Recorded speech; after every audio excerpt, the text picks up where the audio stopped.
I've always been very interested in the community and the social sustainability, or what I call generativity now. We're not trying to just sustain things, but we need to generate. We need to create more and not just hold on. So can we do that socially, and how do we really engage the hearts and minds of every person to help meet their unique potential towards their unique purpose? Today we're going to continue our Katacon 5 interviews by chatting with Jason Schulist. Coming up with an introduction to these podcasts is usually pretty easy for me, but for some reason, I can't seem to find the best words to describe the life-changing work Jason is doing for humanity. So without attempting to say any more, I'm just going to stop and let Jason do the heavy lifting. Now, show notes for this episode, which will include links to everything we talk about, can be found over at gembapodcast.com. Just look for episode 259. You can also check out Gemba Academy's Lean Learning System over at gembaacademy.com with a fully functional trial. Okay, enough from me. Let's get to the show. Jason, welcome to the show. Hey, thank you very much. All right, Nice all to right. see you. So, we're here at Katacon and just learned some interesting things about you. That you're a hockey announcer or something like that, or Yes, I DJ my son's high school hockey games. Man, and then also so get to you're announce the goals every once in a while when they yeah, right. And you like lose your mind, like to go, press the button and get the little horn going. Yeah, and everything. Cool. Well, thanks for coming onto the show. I'm super excited to talk to you. So, as you know, we like to begin all of our episodes with our guest sharing a quote. Do you have one? Yeah, I think my favorite quote is, "I don't know, let's try it out." And it's something that Mike Rother has said, and it's changed my way of thinking about how to approach problems and how to approach that. And then Jeff Liker or John Shook, it depends on who you talk to. I'm trying to find the initial person who said act to a new way of thinking. But I heard it from Jeff Liker, so that we take an action, not just think to a new way of thinking, which is sometimes what people do. Hey, going back to Mike's quote, those words, "I don't know." That's a really, really humbling and hard thing to say and to mean, Absolutely. Yeah. And I spend a lot of time doing work in community problem solving. Yeah. And so there's so much we don't know. Yeah. Especially if you don't have the lived experience Yeah. of homelessness, or Yeah. the lived experience of trying to find a place to get food. Yeah. So being there, learning, I don't know, testing is really important. Oh, that's beautiful. That's beautiful. So tell us about Jason. Tell us about your background, how you first came to learn about all this continuous improvement stuff, and then we're obviously going to dive deep into your current work. Yeah, I've spent about 28 years in business, and so I started out in General Motors. They got me educated in the Leaders for Manufacturing program at MIT, and then I helped start up a plant in Poland. I saw that. You're an MIT guy, man. I always get intimidated when I talk to you smart guys. Yeah, I got lucky. So I had a chance to go start up a brand new plant in Poland, and we were using Toyota's methods and processes, and had people from Toyota who we had kind of poached into General Motors, and did that type of work. Later worked in the utility industry in Detroit, and so led a continuous improvement effort for DTE Energy and their project management group as well. And then worked in the paper industry in Appleton, Wisconsin, where I live today, again running a culture change effort for a paper company. So in that whole thread, I've always been very interested in the community and the social sustainability, or what I call generativity now. We're not trying to just sustain things, but we need to generate. We need to create more. And not just hold on. Yeah. So can we do that socially, and how do we really engage the hearts and minds of every person to help meet their unique potential towards their unique purpose? So let's dive into to what you do, like today, and just we were talking as far as a topic, kind of like value streams of humanity or something like that. Like, what does this mean? Yeah, well, I was talking to Mike Hoseas, and he had done some work for me when I was at the utility, and he wrote Toyota Culture with Jeff Liker, and they talk about this human value stream inside Toyota, where they work and develop people through their work. So what happens when you're on the assembly line, you don't add any value to yourself when you're adding value to the car. It's when you can't add value to the car that you have an opportunity to add value to yourself by becoming a better problem solver. Mm. So I talked to Mike and said, what about a community being the factory and people being the product? How would you help people learn and grow in a community? So we started to map out processes on homelessness. We mapped it out related to matching individuals with jobs, so we can see the end-to-end process. I'm homeless on the street. I'm in a homeless shelter. I'm in transitional housing. I'm in permanent housing. You start to see the inventories of people going through a process. And so if we can make the connections better, find our angry clouds in the overall housing system, we can then work to increase the flow and increase the throughput into that housing system to get more people housed sustainably. Wow. And so we've looked at value streams of humanity around education, around jobs and financial stability, and around housing, and we're looking at mental health as well as one of those things to map out end to end. I'm really curious. I don't know why, but why just this one topic, but I'm curious of all of it. But the homelessness. That's such a devastating situation. In this country of ours. Talk about that. Talk about that work. Yeah, as a matter of fact, in Appleton this week, so I think it's on Thursday, we're getting group from Green Bay, Oshkosh, and Appleton together to really look at this entire housing system and to go back and do a second map of the 3 different communities. Because what we find is in our Appleton area, we have shelters that are year-round available. And in some of the other towns, they are available in the winter because we live in Wisconsin, and then they shut down. And so we start to see the flow of people between the communities. So we know we have to solve this problem and issue as a community level. There's episodic homelessness that occurs, but then there's pervasive homelessness that occurs. So when we start to map out people, you start seeing people coming through the cycle over and over and over again, versus some people who have an event and you're able to work on that event and get them into stable housing relatively quickly. When we start getting into root cause, we start seeing mental health is actually one of those key things: opioid addiction, alcoholism. And those 3 things are really the root cause of the problem. So when we think of problem solving, we think of it in an adaptive way. One, I can help a homeless shelter be more effective at their wait list by getting flow, by getting capacity, by helping. Second of all, we can look at the system level. It's kind of a complicated problem, so we say, how do we match people and flow them through the system? But then when we get to the 3rd level, it's that root cause, which is really in the complex adaptive system space. So people are not robots. They make choices, good or bad. You can't control that environment, but what you can do is probe and test ideas and use those probes and tests to help scale things that can work effectively. And so we're working on all 3 of those levels. And in the mental health area, we have a hypothesis twofold. When we go down, we started with life skills. So some people just don't get up in the morning to go to work, or they can't change the diaper of their child. And we say, is that a problem of skill or a problem of will? And we find more. It's easy to skill somebody up to create those habits. It's harder to want to do them. When we get down to the thread of wanting to get up out of bed to go to work, it's really around hopelessness. And so we've been looking at ways to both validate people in the relationships that they have. If you have a lot of problems, you go and get all these services, you're treated in some ways like a robot through the system. You're not treated as a human being.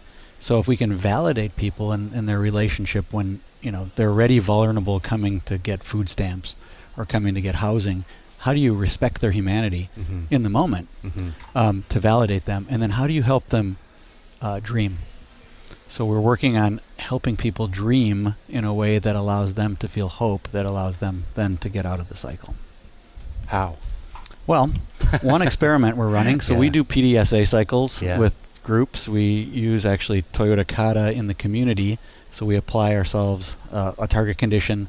We look for obstacles, and then we give me an example of a target condition and some obstacles to get to that target condition. So in this case, in this life skill thing, we had this hypothesis around hopelessness, and so in our target condition, we wanted to give people access to dreaming, and so we picked a number of how many people we wanted to have this access to dreaming, thinking that this would help them tackle this issue around hopelessness.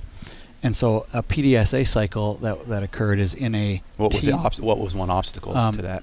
The obstacle was there was no space, and really part of the obstacle on that was that group hadn't really thought about how they could run an experiment in that problem. Okay.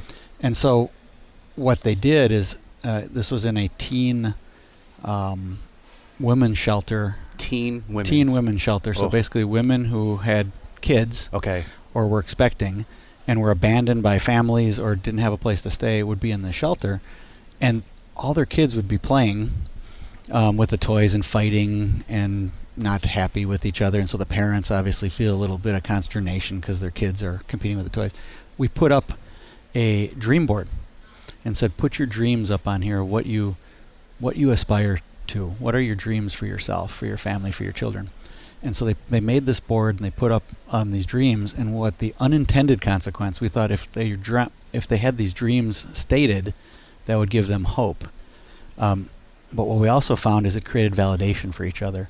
So two women would say, I just dream that I can have a good stable job and my kid can go to school. And this other teen would say, you know what, I have that same dream. And so they validate each other, and they're now on the same team, and their kids aren't fighting for toys, but they're sharing a common vision, a common true north, you could say, that allows them to then take a step and make a difference. Oh my gosh. And so that was an experiment that worked. Yeah. We tried it at a job center, didn't work so much, but I think it's because there isn't that same emotional connection. You aren't in the same space. So when we tried it there, we didn't get the same. Or maybe that, I don't know, is it appropriate to say like the level of desperation perhaps, or something like that, if I'm just out of work, versus maybe these young ladies are truly, in a...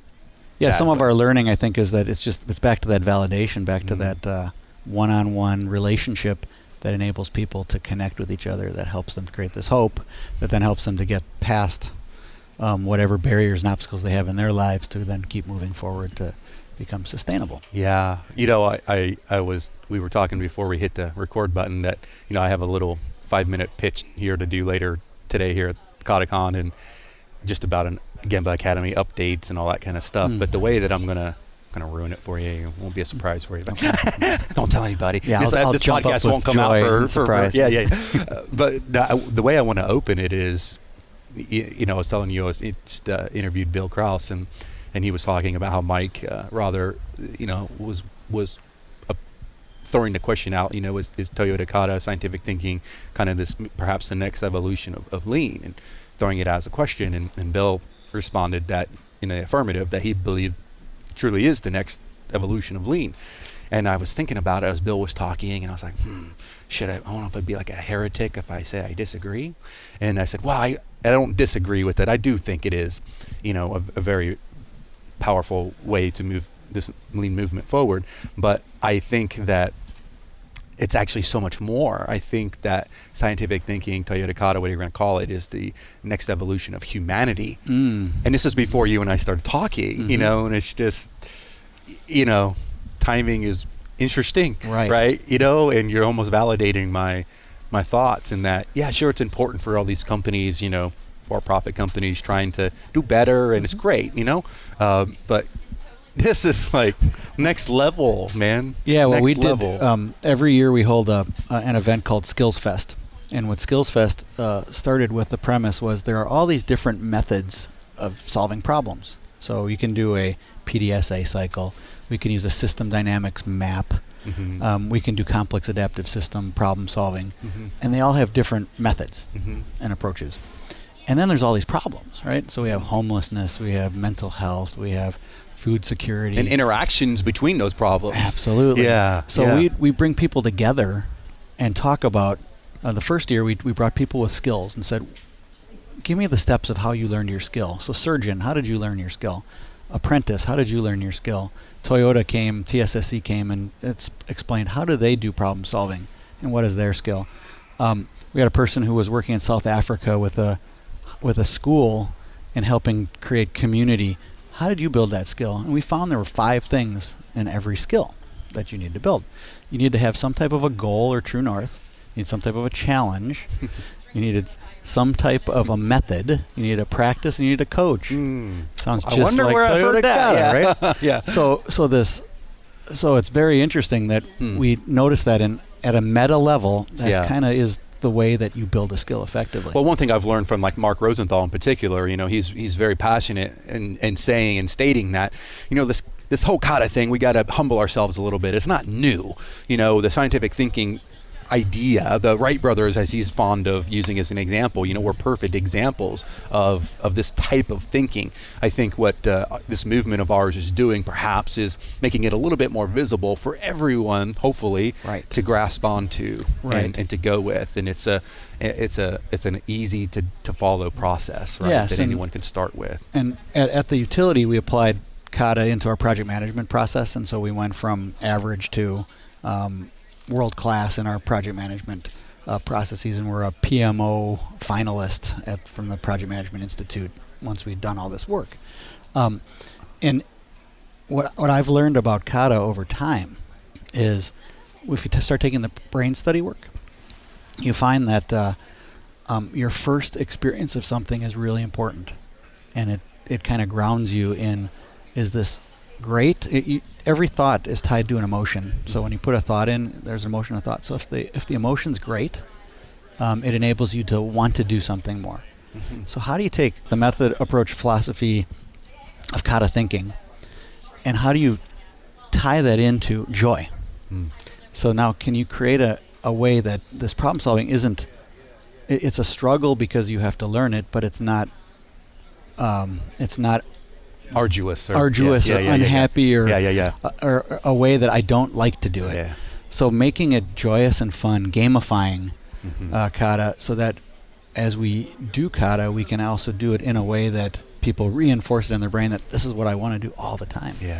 And I think the way I think about it is, when a little kid is 1 or 2 years old, and they get up and first time they stand and they take a step and they fall. What do parents do? They don't go, "Oh my God, you suck." Get up. I can't believe you did that. We give them this love and encouragement. And then you go into a business. And the first time someone does something, what do we normally do? We're like, "You suck. Get up." And so we have to kind of create that same empathy in the way that we work the work, so that we can help everybody kind of move along that path of curiosity, encouragement, engagement. Wow, that's beautiful. So what's next for your work and you and your colleagues? What's next? Yeah, so we're kind of building this model of generativity. So if you think of every person as like an acorn, and the goal is to become a flourishing oak tree. And I've seen you and you've seen me, and you're a little bit taller than me, so your flourishing oak tree is higher than mine, and that's okay. We both can flourish in our uniqueness. Okay. Towards our unique calling. Then we need to kind of create the soil or the structure. Can we create the soil and structure that allows me and you to flourish? How do we flourish? So what's that culture look like? What are the relationships that we have to build, which is like the water bringing the nutrients to the little plant that's growing? And then how do we take the air, or the intangible, the air is carbon dioxide, and it turns into the carbon of the tree. How do we take the learning that we have, which is the key part of the Toyota Kata process, is the learning. How do we take that learning, take it inside, and then act on it and embody that learning? And so if we can take, that's like our carbon. How do we grow ourselves into these full trees? And so how do we create generative business? How does business enable people to grow in their uniqueness? How do we take governments? How do we take communities? How do we take neighborhoods? And so we've been doing some experiments in that space. Wow.